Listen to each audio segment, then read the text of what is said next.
Nothing yet? Okay. I hate StreamYard. Anyway, it is slightly afternoon on the East Coast here. It's Friday the 20th. Damn, I think we're a day away from actual spring now or something. Maybe we are in spring. I don't know. Anyway, this is the Small Biz Breakdown. I'm Brent Leary, and as we like to do, actually, I should just say as I like to do, I like to bring on some folks that I like, trust. They know their stuff. We like to talk about what's going on, and we usually start from way out west. I've officially changed his name from Leland McFarland to Leland from Oregon. Hey, Leland. Hey, Brent. It's good to be here. We missed the last week, which was Friday the 13th. So we just you could have had two Friday the 13th in a row, but we missed one. You sound very broken up about that, Leland. I was flying, so I had other worries. It's like Friday the 13th and you're flying. That's not a good combination. That's usually, but you made it safely, so we're glad for that. Let's keep moving further. Well, actually, just east, because you can't really move further east from where you are. Everything is further east, I guess, actually. Anyway, we are making our usual pit stop into lovely Gary, Indiana, with Pierre, with his last name starting with D. I'll take that. Good afternoon, everybody. And happy that sad that we missed the last Friday 13th, but happy that we are, and Brent, I agree with you, we are a day away from spring. So okay, we are officially. So what's the weather like in Gary right now? Actually spring-like, which is good. We had a snowstorm. I think it was Monday or Tuesday or so. We had a very brief snowstorm, but it was one of those weird things where if you woke up at 4 o'clock, a lot of snow, or relatively a lot of snow, and then by literally like 10 o'clock, like if anything that wasn't in a shadow had melted off. All right, my first question is, why the hell are you waking up at 4 a.m. in the morning? That doesn't seem too cool to me, but you know, ready to rock and roll with data any time of the night. So, all righty. and Leland, is it spring-like out in Oregon? Yeah, it's pretty delightful over here. Oh, delightful. All right, that delightful. We got happiness at 4 in the morning, and now we're moving to our nation's capital, and as usual, absolutely nothing is going on in our nation's capital, but there is a smile always in our nation's capital, and it comes from Shashi Bellamkonda. Hey, Shashi. Hey, everybody. So glad to join you on this fine, as Pierre said, fine spring morning. The forsythia bushes have started turning yellow. That's like good news for me. Isn't it the peach? What do they call it? Is it the peach blossoms or some kind of blossom? Cherry blossoms, isn't it? Cherry blossoms in DC? Are they starting to bloom? Haven't started yet, but you can see the maple, buds start flowering. So, all right, it's a nice time to visit. And usually this time, I would say the transition to the nation's capital was the vacation capital of the universe or the galaxy or something like that. But Mr. Ramon Ray is not available with us right now. And we also missed our pit stop into magical, mystical Medina for Madam Mike Drop herself. I know there's another M in there somewhere, but I just can't remember it. But she is not able to make it with us today. So the place where meteorites also like to visit. There's another M. Meteorites like to visit. All right, there it is. All right. So usually I've spit a couple of facts out about what's happened this past week. And I mean, there is definitely no shortage of facts, but I just saw one today okay, so I'll just say it. So it looks like as of either yesterday or today, we crossed over, meaning the U.S. Total amount of debt in the U.S. crossed over to $39 trillion this week. Wow. Every day it adds a certain amount to that number. What would you guess that daily amount of net debt that gets added to that total? What do you think every day? What amount of debt comes in? Take a guess. 5 billion. Okay, I'm 5 gonna say million. 70 billion. You're gonna say 70 billion. Wow. Okay. So it was Shashi. We got a pretty big a disparity there between 5 from Leland and 70 from Pierre. Where do you land in there? So I'm thinking logically, I think the Defense Department or whatever it's called now wanted 200 billion, and let's assume it's for the next 2 months. So that's about 3 billion a day, if my math is right. Okay, so we got 3, we got 5, and we got 70.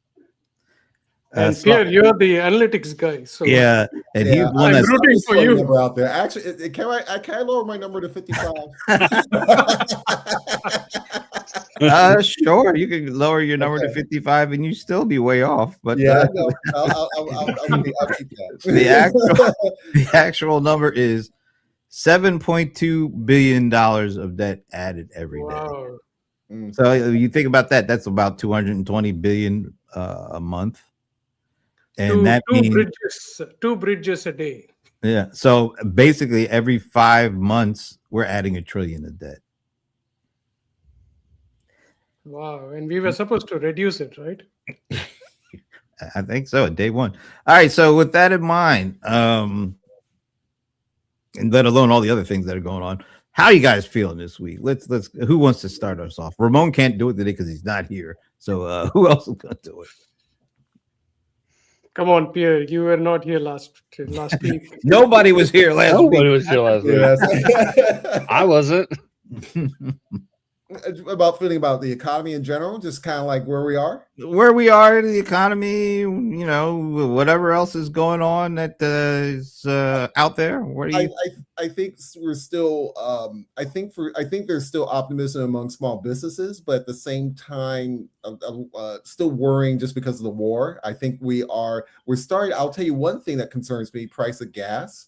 Seeing $4 gasoline here is a little scary. Or diesel had shot up originally over $5. I think people remain somewhat hopeful, as in I still need to get to Target, I still need to get to Walmart, I still need to get my car serviced, I still need to do my laundry. But I think we're going to start. I think give a couple more weeks and see how people really start feeling about what's going on in the economy. I think we'll start seeing a little bit more negative sentiment, basically, because we're starting to see things hitting our wallet quite a bit. I definitely notice, like for groceries, things are high. Even a Pop-Tart feels like a luxury now. So, damn, that's pretty bad. A Pop-Tart feels like a luxury. Jeez. Strawberry or chocolate, doesn't matter. All right, Shashi, what about you? This was a well-planned one. First, we took over the oil source, and then we are kind of stopping another oil source, so it balances out. You get what I'm saying? Venezuela is now our standby, right? But we did manage to worry the rest of the world, because from what I'm hearing about India is like people have to bring their own lunches from home, because all the top companies who are like providing food say like, hey, we won't have this LPG gas anymore. Wow. So people are a little worried about that. And that's the reason why I think some of the Indian oil tankers are being allowed to go through the Strait of Hormuz. I mean, I think we should all prepare for either scenario, right? Like you said, fuel shortages. I'm hoping there is no other shortage that comes up. But the lucky thing is it's a capitalist economy. So everybody should worry about how they're going to earn more. So no matter what the price is, you can still afford it, if that makes sense, which might mean more inflation, right? But it's anybody's guess. I mean, we don't know what somebody 18 miles from me is thinking right now. Leland from Oregon. So yesterday I had two things done. I went and I got a dental procedure done, and then I went and I did taxes, and I don't know which one Yikes! hurt More more. painful. What a day there, Leland. That's a tough guy move. There you go. At least with the dental procedure, they give you a numbing agent. They help you, not feel the pain. Although the tax, if I would have gone on St. Patrick's Day, they were apparently giving away green beer or something like that, and it's like, oh my gosh, that's $1 million idea right there. Let's do booze and taxes. Get sloshed before you have to pay out a bunch of money. And dentistry And too. That'll work for dentistry. I don't think the dentist. Oh man, that smells bad. But yeah, I mean, I was looking at like the stock market this morning, and yeah, it's going down, and there are some indications that we are not doing the best. But when you zoom out for 5 years, it's still higher than when it was 5 years ago by a long shot. So there is still the ability to correct if this operation in Iraq, not Iraq, Iran. Iraq was 20 years ago, man. But yeah, You're right. There's still some activity on. You're using some of our bases there, I'm sure. But yeah, if it can be resolved, hopefully with what the president says, let's do it quick and dirty. Hopefully, then things can balance out. I don't know. These wars seem to get drawn out longer than they really should. But yeah, I don't think we're in the panic mode still. I think that we need to kind of just see what happens, run your business the way that you're running it, buy the stuff that you need to buy, and then maybe just set a little bit aside just in case. But I don't think we're in the hunker down kind of phase quite yet. Are you guys By the way, Oh. we should wish everybody a happy Nowruz, because in many parts of the world that's like a New Year kind of festival. So say it again? happy Nowruz. Happy Nowruz. Happy Noodles. All right. Happy And Nowruz. happy to see Ivana. Hey, Yeah, Ivana. hey, We're missing you. We're missing you, but we hope everything is going well and we see you next week. All right. Yeah, I have a question for Leland. Do you do your own taxes? I did it last year and I messed them up. I did TurboTax even, and I still messed it up. And so I actually amended mine this year before I did my 2025. I went to a tax person, and it was just as cheap as TurboTax to go to a tax person. And it wasn't like H&R Block. It was just an independent tax people. It wasn't a CPA.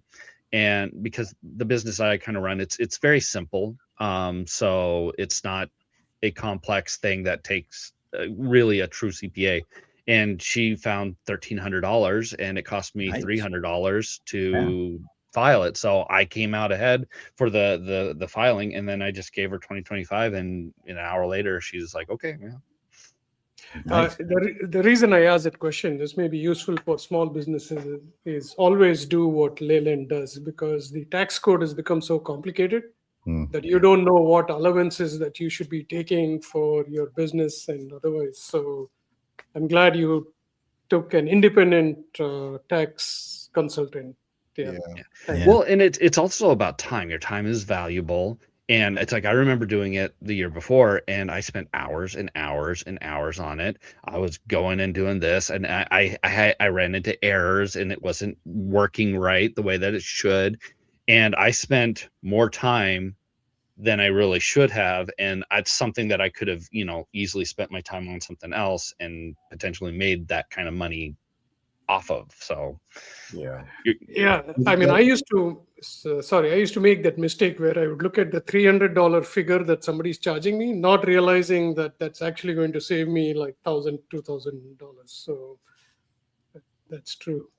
Mhm. It's like having Ivana here with us. She's giving her the silent mic drops. I like that.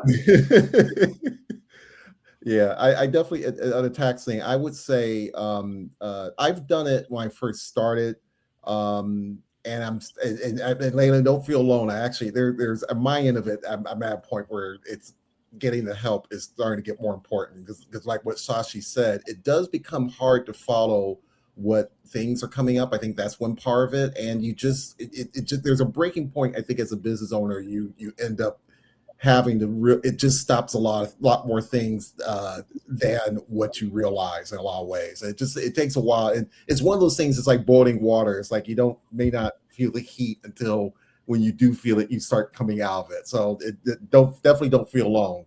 I would say that. I would say that to anybody really, because it's just one of those things that I think the plus side is kind of getting a little familiar with what things can happen, so that way you don't take the wrong tax advice. I've seen business owners getting bad tax advice. Oh yeah. And people on YouTube and on Instagram giving what I call like snippets of things that are maybe factual, but they don't have the other asterisk. So there are people who are pushing back on that now. But I think what Sashi said, it just gets to a point where you need some help to kind of get some guidance, so that way you're not spinning the wheels. But definitely don't. I would say to any business owner, don't feel alone at all, because it comes up over time. Mm-hmm.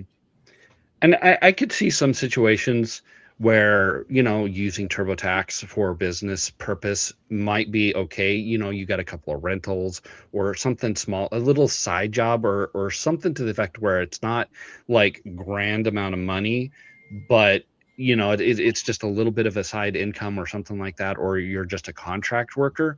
I could potentially see going that route for kind of more of on the smaller side. But when you start getting up to certain points, I think that having someone in your corner to be able to tell you, no, you need to do this. This is a good way to be able to save you some. Because when I was in my appointment with her, she was like, oh, you should, maybe look at having your kids on your payroll so that you could save a little bit of money and be able to put that into an IRA for them. And I've heard that advice before, but it's those little nuggets of information that you can kind of glean when you meet with someone one-on-one like that. Yeah. Yeah. I definitely get a accountant to do mine, because quite honestly, I was an accounting major. I didn't like it back then. So and I also wanted to have somebody that, if something goes wrong, he did it. He's the CPA. I'm just going along.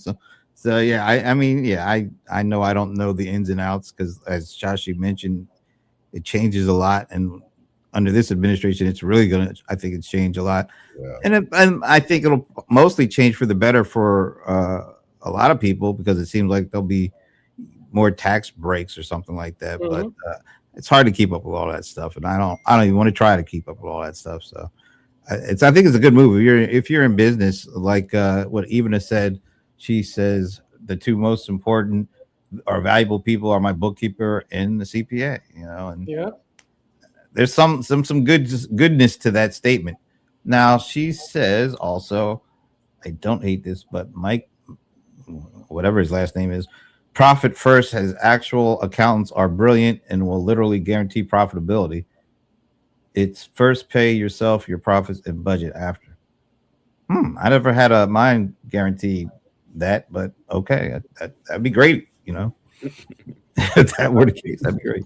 I think one thing I wanted to mention from Ivana's comment is also, don't just go to your whoever is advising you only during tax time. Try to touch base with them 1 or 2 times during the year, so that sometimes, you made a mistake, didn't have enough deductions, and then at the end of the year, you're, instead of getting a refund, you're actually having to pay a lot of money. Happened to me, so trying to give that advice too. Yeah. All right, so I'm kind of circling back a little bit. When you hear all this debt talk and how much is out there, does that impact your thinking at all? We're not talking about your personal debt, but I don't know, maybe you might be interested in going for a loan for the business, or you're just wondering how that impacts like interest rates personally. But when you hear the debt, the amount of debt, like credit card debt and just overall debt, how does that personally impact the way you approach what you do from a professional business standpoint? I think for me, there's two things I do. I wouldn't call myself a tightwad, but I do try to plan out a lot of things in terms of what I'm going to spend and when that spend will happen.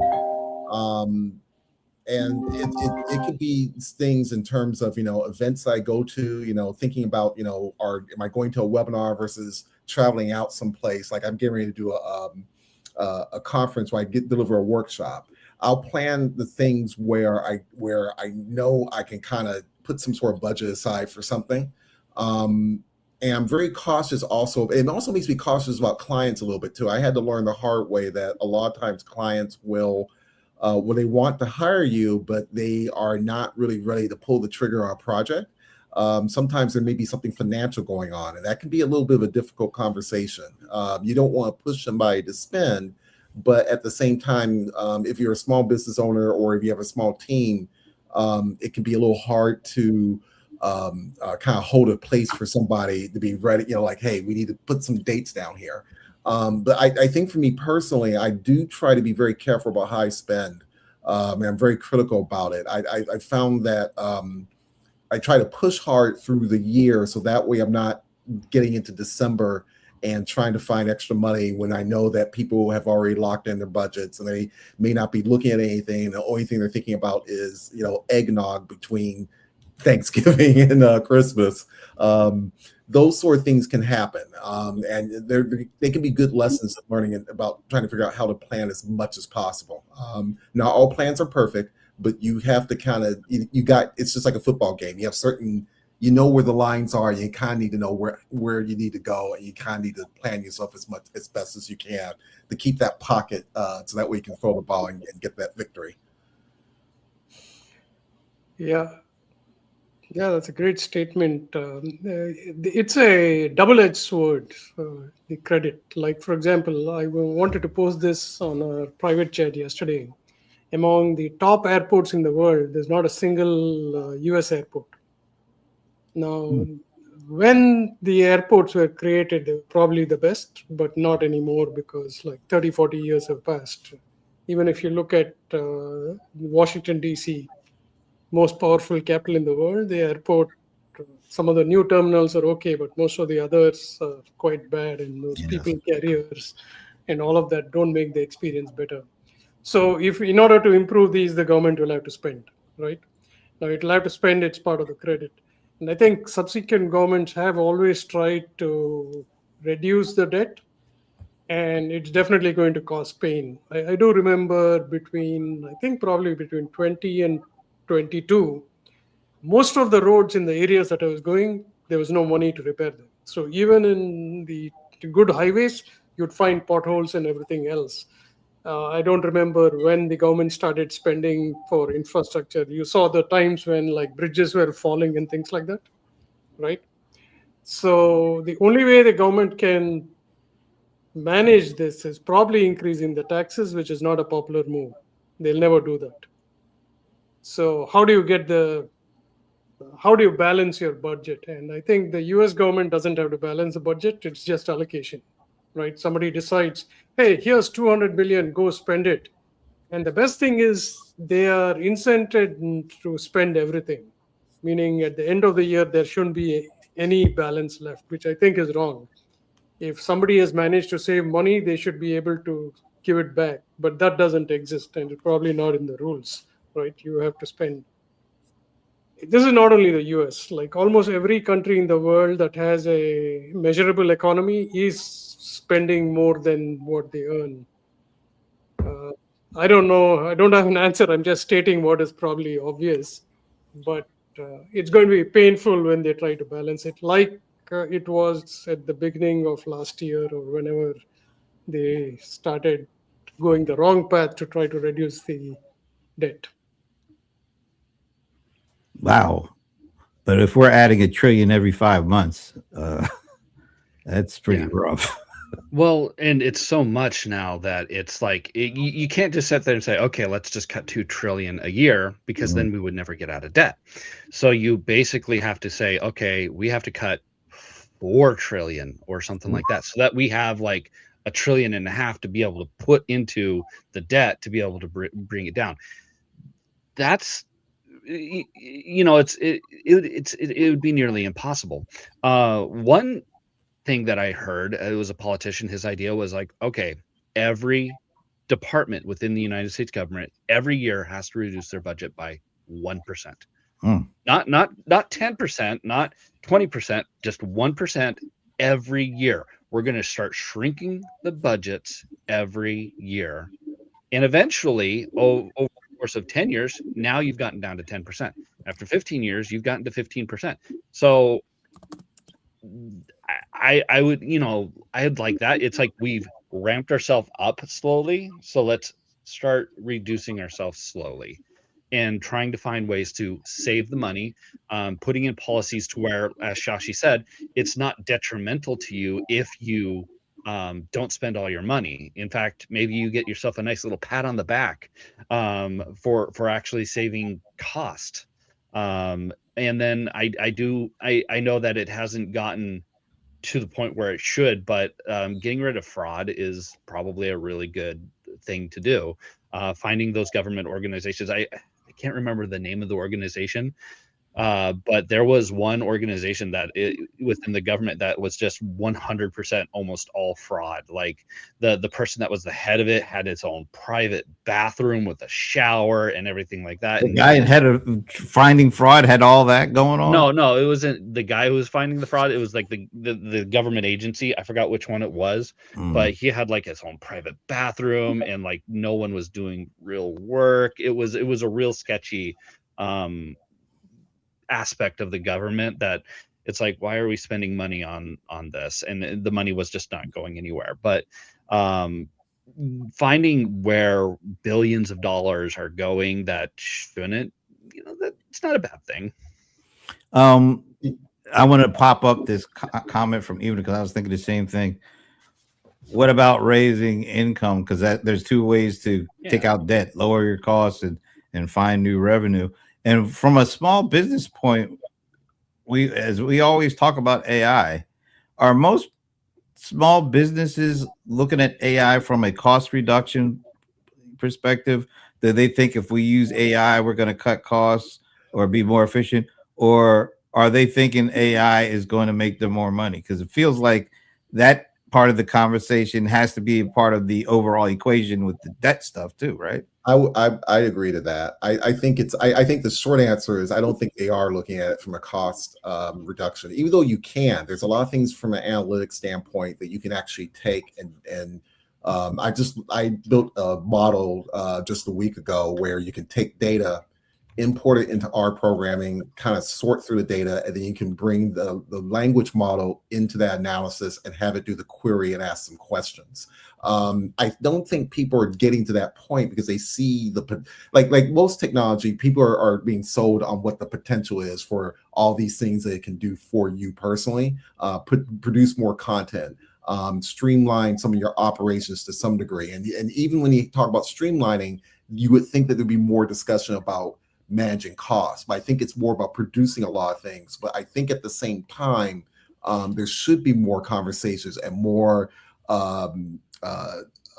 imagination towards how can we engineer or cut costs. But I think businesses sometimes are not always as good at that. They think in this very linear, if I do more sales, it will cover more of my expenses and give me this wider margin, which that part can be true, but you can also gain a lot of success. There's a lot of success stories about people who have looked at very good ways of being more efficient with the resources, where it led to better margins and better delta between your revenue and what your expenses are. And I think that part, I think with AI, there's real potential for that, but I think people are not really digging into it because they're looking at it from, how can I make more cat videos? How can I make more dog? Oh, now I can make dog and cat videos conveniently, you know?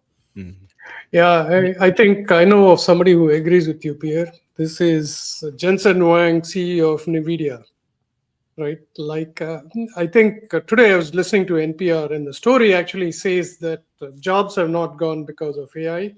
We have gotten back to the time where the companies were before the pandemic.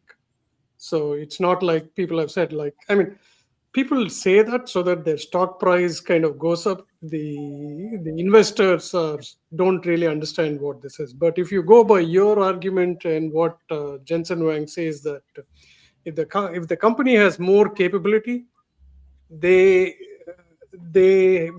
have better ideas for growth, which means with the same capacity they're going to be able to do more, which makes sense to me, right? Like even call centers and all, and that's what we see all the time with what enterprises are doing. It's only the hype part of it which says that, hey, like we don't need human beings anymore. That's probably not true at all. And I think he pushes back on a lot of CEOs who are saying, like, hey, I'm going to cut 400 people because of AI. That's probably not going to happen. What will happen is like a natural transition between the job that you're doing and the job you'll do later. For example, I publish a lot of articles nowadays, as probably Leyland does on small biz trends. My research time is actually reduced. Like instead of going to Google and going page by page and trying to figure out, now I can just do some deep research and say, here are all the questions that I have, go find stuff. It's not 100% perfect, always hallucinates. I have to again repeat and ask, like, hey, can you check for hallucination? Can you check for plagiarism? Can you check for accuracy? And it will always find something. I mean, you would think by now people would say, like, hey, it should on its own go and create articles, and Shashi's just sitting and attending shows like this. That's not true at all. Now I'm going to address the SaaSocalypse that people are talking about. I used to work for Network Solutions. So before all the CRM and everything came about, Network Solutions had its own tool called CSR Tools. They built it. Every day there would be like 100 bug reports on what is not working. They had to put more people on it. And by the time they realized, like, hey, this is not worth it, we need to get Siebel. So that's exactly what will happen. Yikes, Siebel. They spend some money then. So for small businesses, don't think about, like, for example, if you want to give people an ordering system that they can order themselves, go for it. And then use the staff that you've saved to give them some better service and, maybe a better menu, expand your menu, things like that. Not necessarily to reduce headcount, is my opinion. Can we think of like a general kind of step back and think about, so what we're seeing or what you guys are saying is like right now, when I don't know if you personally, but it's maybe small businesses in general, maybe you personally or not, when they think about AI, it's more around making money. They think it's going to make them more money if they use AI versus save them money. Is that what I'm hearing? I feel that way a little bit, and yes. I don't blame any one person for that either. I think it's sort of this AI. It's the way that AI got introduced is the same thing that people do when they introduce software in general, which is you're selling people on anything with sales and marketing really represents like an opportunity to grow the business, to get to, people dream of having customers walking in, flocking and throwing their hands in the air and saying, hey, can I be your, can I give you some money? Because I really want to give you some money for stuff. Yeah, you can solve the problem. You'll be able to provide for people, basically. I mean, I think that aspiration is always there, and it's part of selling a technology, frankly. But when you get into cost cutting, it's more of people don't get as excited about it because because of the word cutting, they think of it as, ending something, and they don't want it to end, basically. So I think that there's a little psychology that goes into, how technology is positioned. And I think to the point, there should be, I think it's great to say, hey, let's have all this opportunity. We need to also think in terms of, what can we be a little bit more efficient? Because AI, to be quite frankly, is a very good machine to be efficient with in terms of gaining efficiency. in terms of creating content and being efficient with the number of iterations that it takes to get within your workflow. Well, it seems like on the broader stage, even the reason why we are hearing all about this SaaS apocalypse stuff is because and kind of why all the companies not all, I shouldn't say all, but a pretty good majority of the companies that I watch and kind of keep track, they are all building and investing in AI, and they're putting it into their their platforms and all that. And yet when it comes to their quarterly earnings calls, none of them can demonstrate the ROI on their own AI initiative. They aren't even able to show that they're making money with AI either too. So it's not just the smaller companies. I mean, we're really just looking at a handful of companies that are getting the benefit of the doubt, like the NVIDIAs. And I think, let's put it like this. It's the AI pick and shovel makers, which is what I call these guys. And maybe the AI hyperscalers to a certain extent. They're not to a great extent, but a certain extent. The enterprise software companies, absolutely not. They haven't shown, at least the financial analyst community, that their investments in AI have returned actual dollars. So it's not just the small guys, apparently, that are not able to look at it from a increased revenue or increased profit. It's the biggest guys as well as the smallest guys. So how does that change? How do we change the whole kind of the look at and view of, we wanted to make money, we want to use it to make money, but we haven't been able to do it yet. And still there's these other opportunities that you guys are talking about that can be almost as important in terms of cost reduction. But I get it. I know small business, they think they already have this, they already have their costs reduced to the point where they're not paying a whole lot, or at least they don't think they are. So they're always focused on the over the rainbow syndrome when it comes to any technology. Yeah. Well, AI. Go ahead. I was going to say, even these big companies, I mean, they have their missteps too. I mean, Microsoft has been putting AI into everything, and they have been panned. People are not necessarily the most, like, they want it, but they want it off to the side so that it's not like fully integrated into everything and they have to use it. Even NVIDIA, with all of their announcements, I don't know if you guys saw any of the gaming side of the announcements that they did. They introduced a technology called DLSS5. Yep. That was one of the big ones. Oh my gosh, They people are hating it. They got hammered by that bad, and it's like, okay, these are the kings of AI at the moment, and they made a misstep. So it's like, if you're a small business, take that with your lesson and just be like, not every time when you integrate AI, if you were to put in an AI chatbot, I'm working with like my mortgage company, and I hate their little automated AI person that they talk to. It's the agent. Yeah, their AI agent, and it's just like, ugh, no, gives me kind of the ick. I don't know, but it's like, work. If you're a small business, just work with what you've got. Try to use it as a way to shave off some time here or there.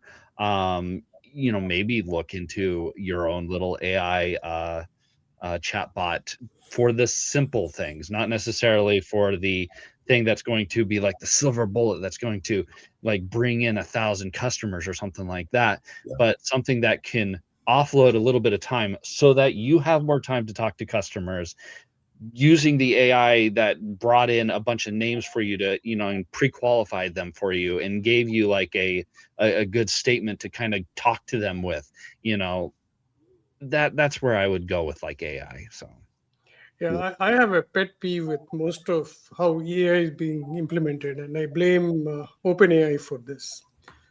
Traditionally, the companies that have actually used AI to become more profitable are like Meta, Google, Amazon. They've been doing it for a very long time.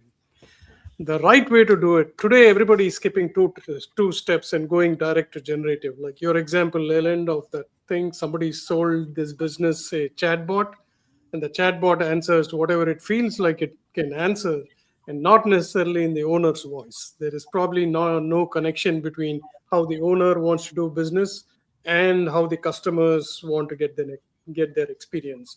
So they're going to generative directly. The real power of AI is analytical and predictive. You're a restaurant, you have 1,000 emails, you want to figure out who's coming to your restaurant, who should get a discount coupon, how can you get. No small business is thinking of this, because the companies that are serving them, there are not too many companies who are telling them, hey, we'll increase your revenue if your per seat revenue is $30 per person who comes to your restaurant. We can actually increase it to $35 by doing this. And AI can give you some suggestions based on your own data. Earlier, it was very difficult for businesses to do this, but now you can actually go to any small company that can train small models based on your data. So you don't have to go to ChatGPT or the next version of anything that comes up. Now, I feel strongly that Anthropic is probably going to make it easy for people to do it themselves a little bit. Like, hey, you upload your entire sheets and I'll give you a plan.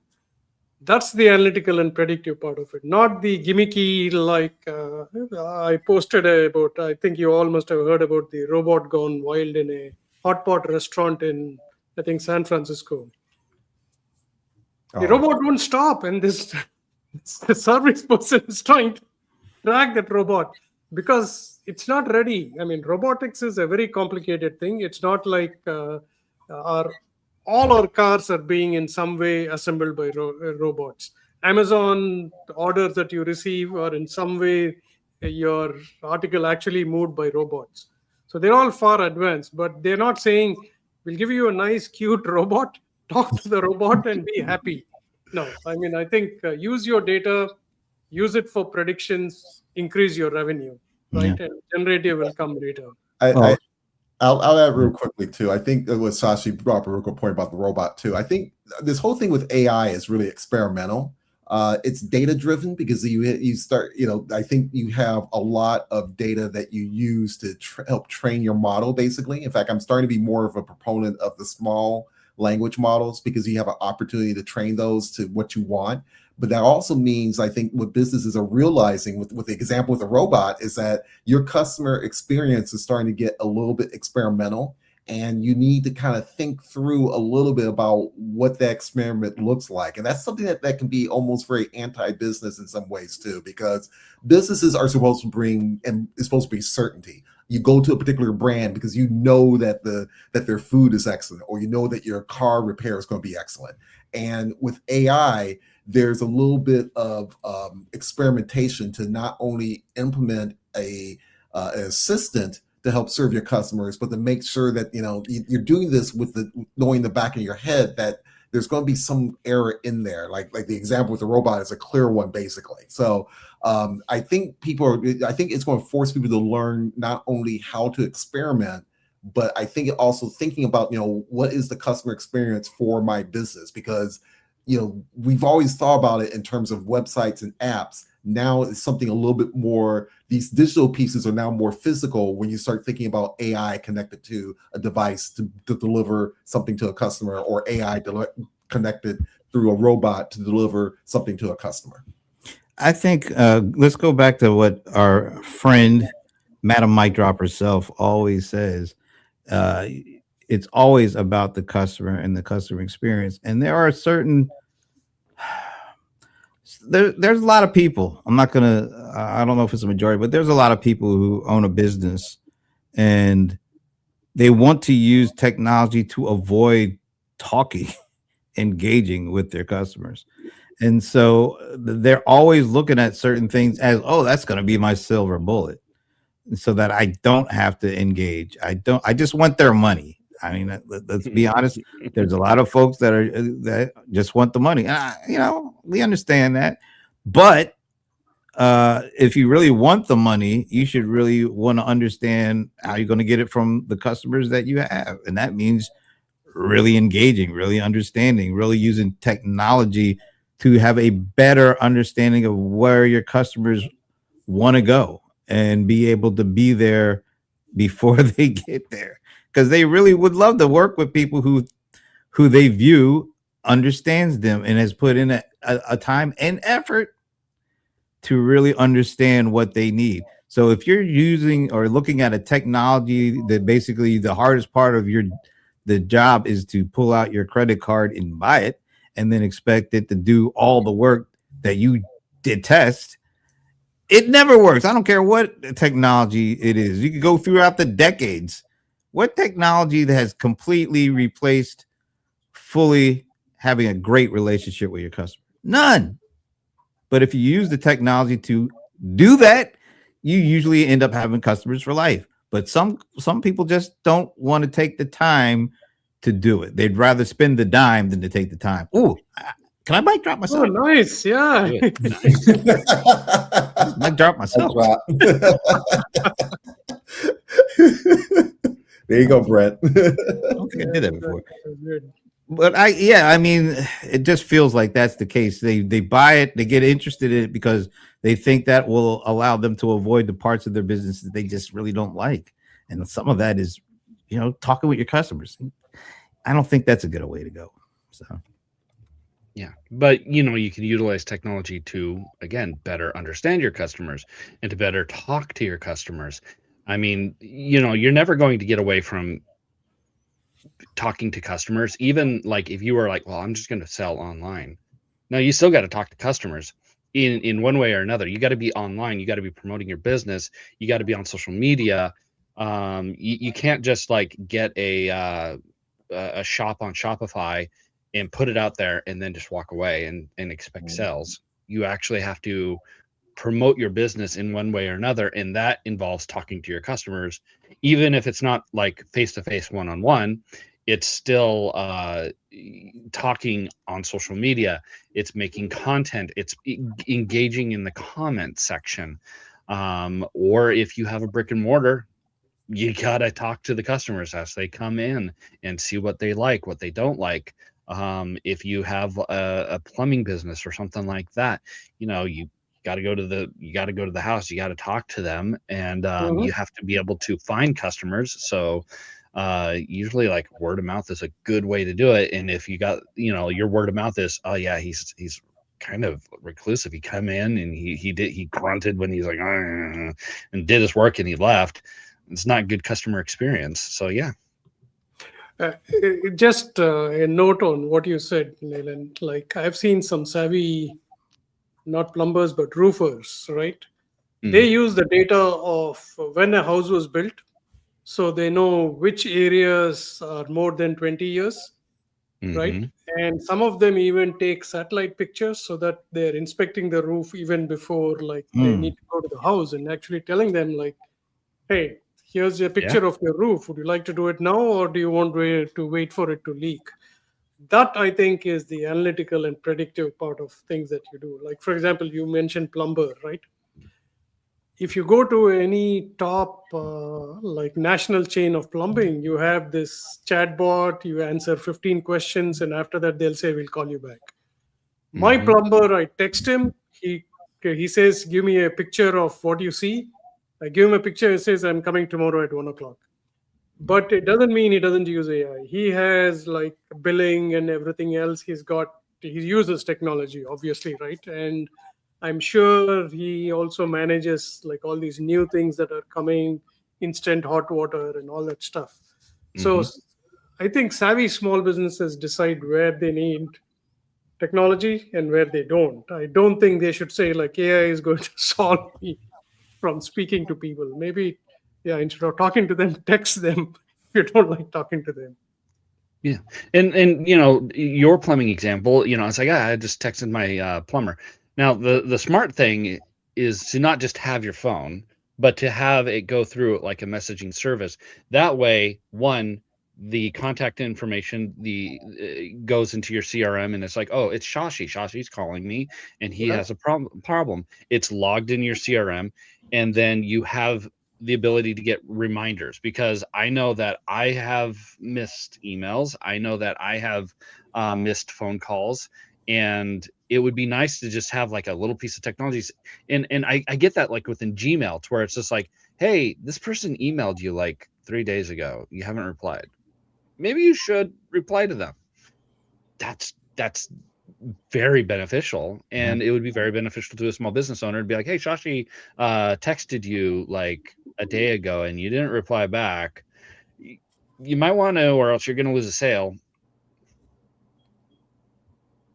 Yeah. Yeah, on that note, Google has an AI in Gmail that's in beta. It's called, I think, Elsa or CC.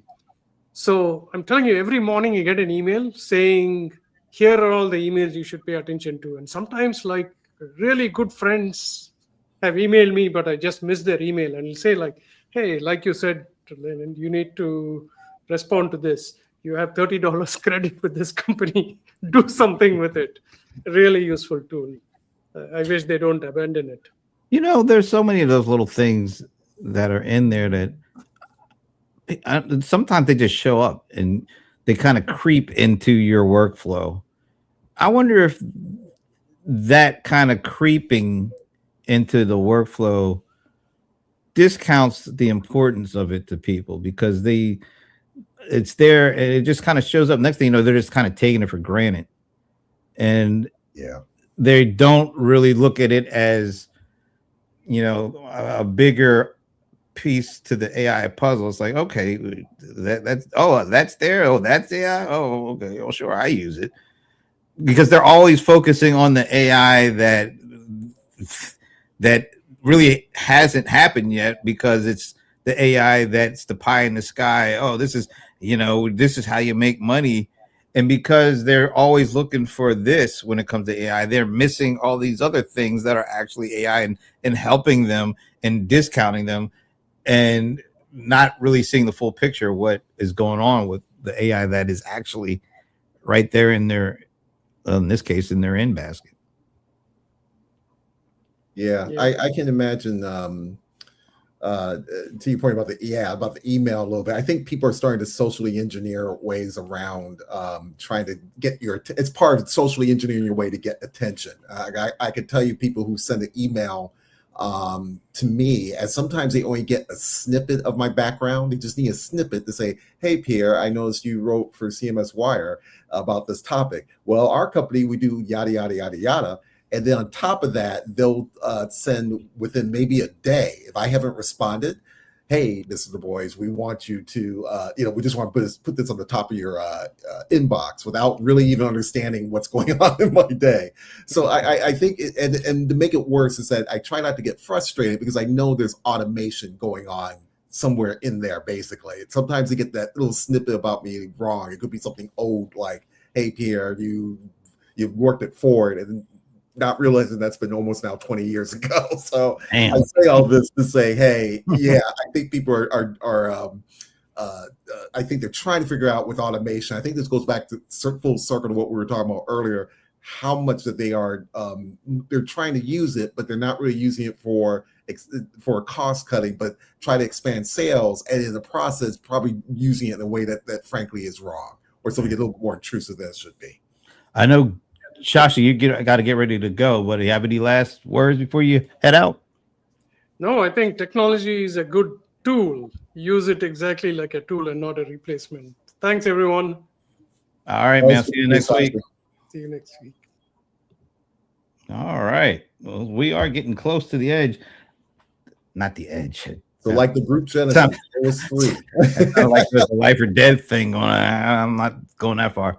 But how do we get small businesses to adjust their way of thinking when it comes to AI, so that they do feel like it is something that they can heavily benefit from? Because I feel like the emphasis is so heavily on using AI for new leads, new customers. I'm not saying that can't happen, but I think if you think of it in just those terms, you're going to be completely disappointed and maybe disenchanted with it overall.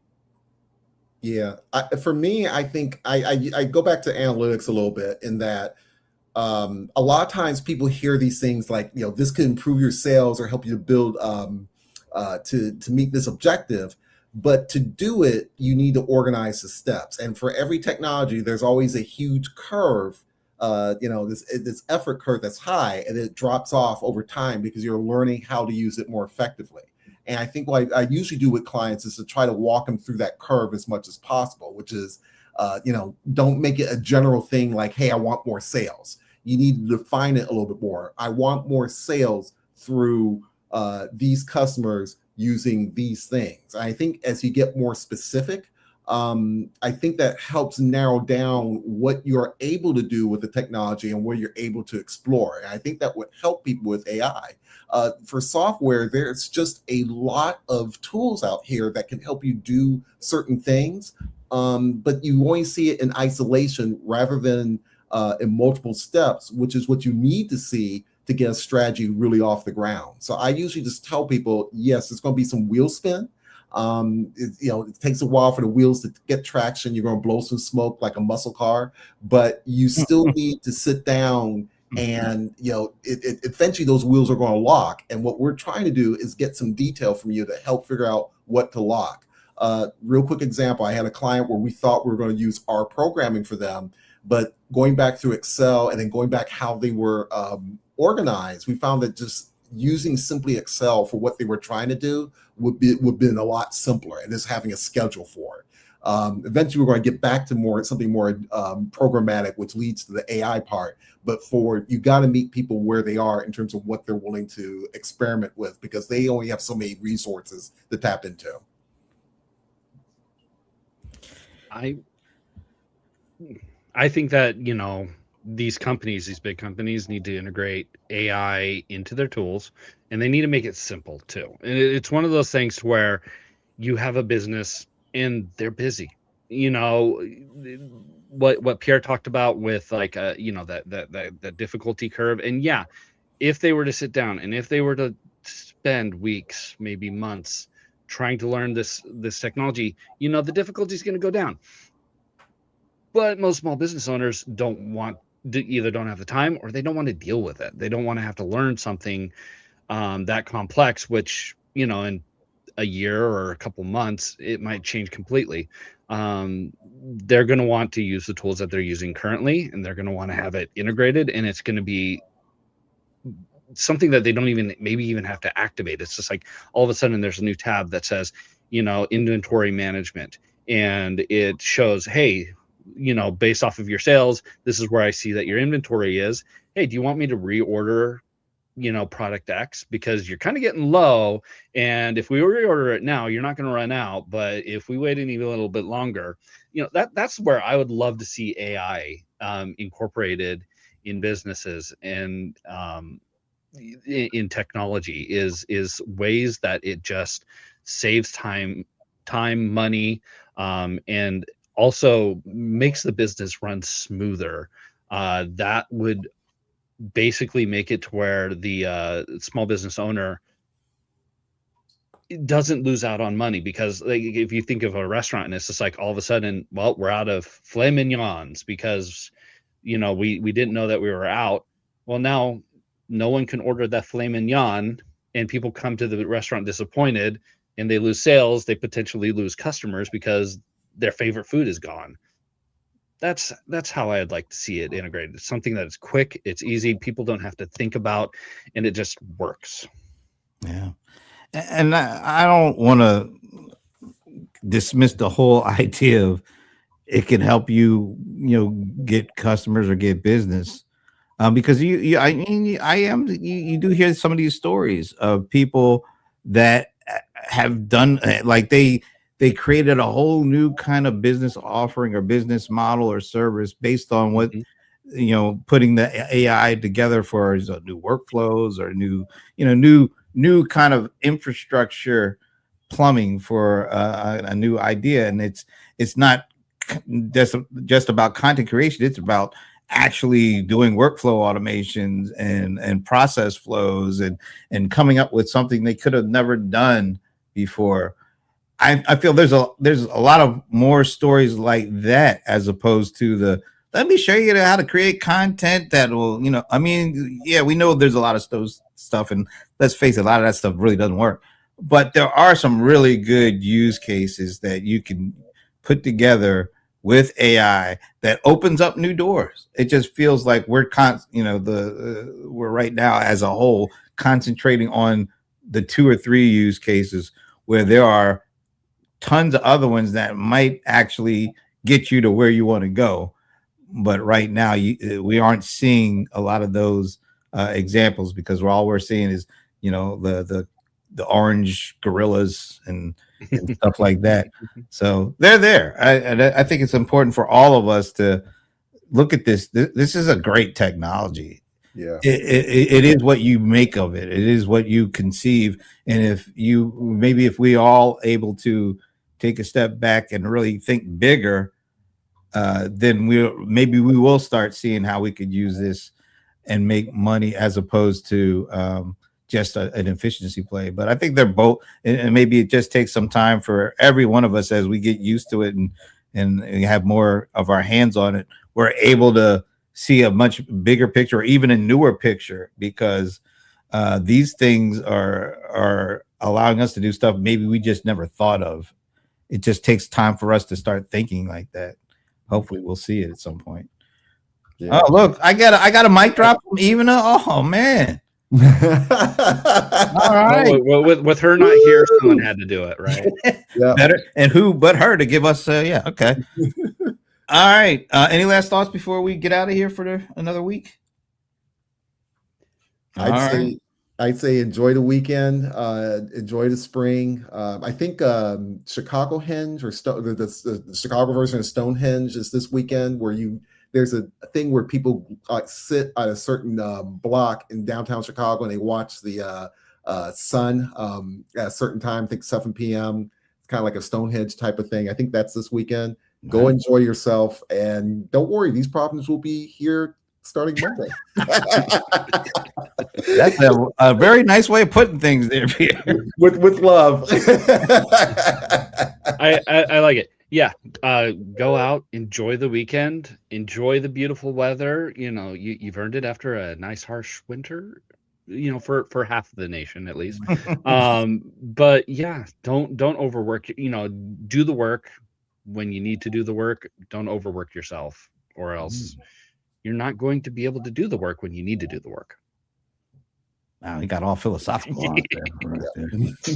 I'm going to take the W, since Ivana has given me the mic drop this week, and I'll just say enjoy the first weekend of spring. Man, we're already in springtime in 2026. That's great.